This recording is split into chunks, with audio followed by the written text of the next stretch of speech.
On February 24th, 2022, Russia attacked its neighboring sovereign nation of Ukraine. President Vladimir Putin and his military leaders believed their tanks would be in the capital city of Kyiv within days. More than 1,000 days now have passed. With that milestone this week and a rush by the Biden administration to get aid into Ukrainian hands before President-elect Trump returns to the White House, both sides in the war are waiting and wondering what comes next. NBC News chief foreign correspondent Richard Engel has our Sunday focus from Ukraine.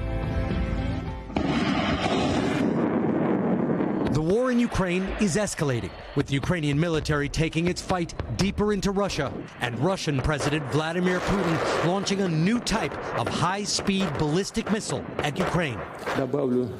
There are no means to counteract such weapons today, Putin said, claiming the nuclear-capable missile flies at 10 times the speed of sound. Russia said it targeted a munitions factory near the city of Dnipro. There were no casualties. Putin called it a successful test.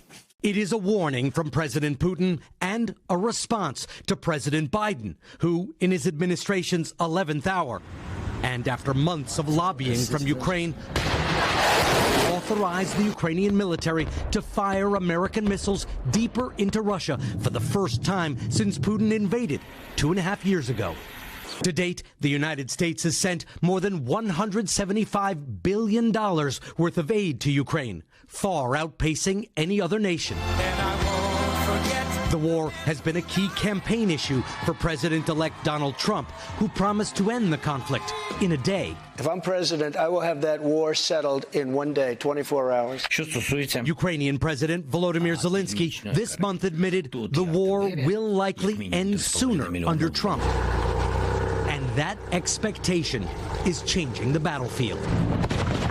Putin, Zelensky, and Biden are all escalating to be in the strongest position possible before Trump takes office. Both sides know that a negotiation is coming, and both sides want the strongest possible negotiating position when that deal gets cut. And if these are the late rounds of this long fight, they are certainly bloody.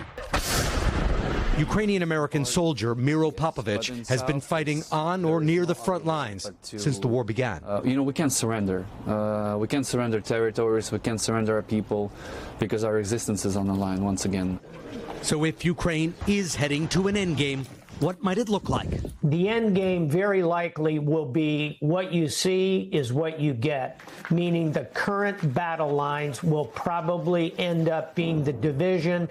Over the last 1,000 days, Russia has captured roughly 20% of Ukraine's territory, from the port city of Mariupol to the coal mining heartland of the Donbass. Russia aims to keep most or all of it to create a corridor to the Crimean Peninsula, which Putin seized a decade ago.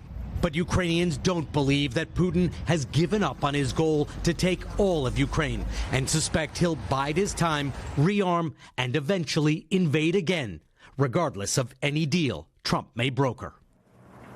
And Richard joins me now live from just outside the capital city of Kyiv. So, Richard, with that talk of a deal to end the war that would allow Russia to keep land it's taken from Ukraine, what do you expect President Zelensky to demand in return?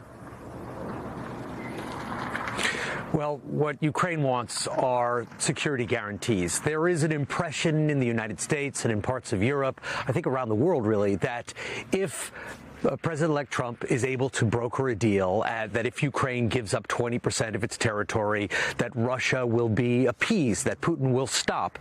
Ukraine gives up this land and the conflict is over. And that is not the sense here. That is certainly not what Ukrainians believe. They suspect that Putin will just bide his time and invade later. So what Zelensky, what all Ukrainians want are some sort of guarantees to make sure that Putin doesn't just invade again after he's bided his time in a year, 2 years, 5 years, 10 years. So they want a pathway to NATO. They want a lot more weapons to make this country a harder target, more difficult to invade in the future after a deal. Fascinating look at this war 1,000 days in. Richard Engel in Ukraine for us this morning. Richard, thanks so much as always. We appreciate it.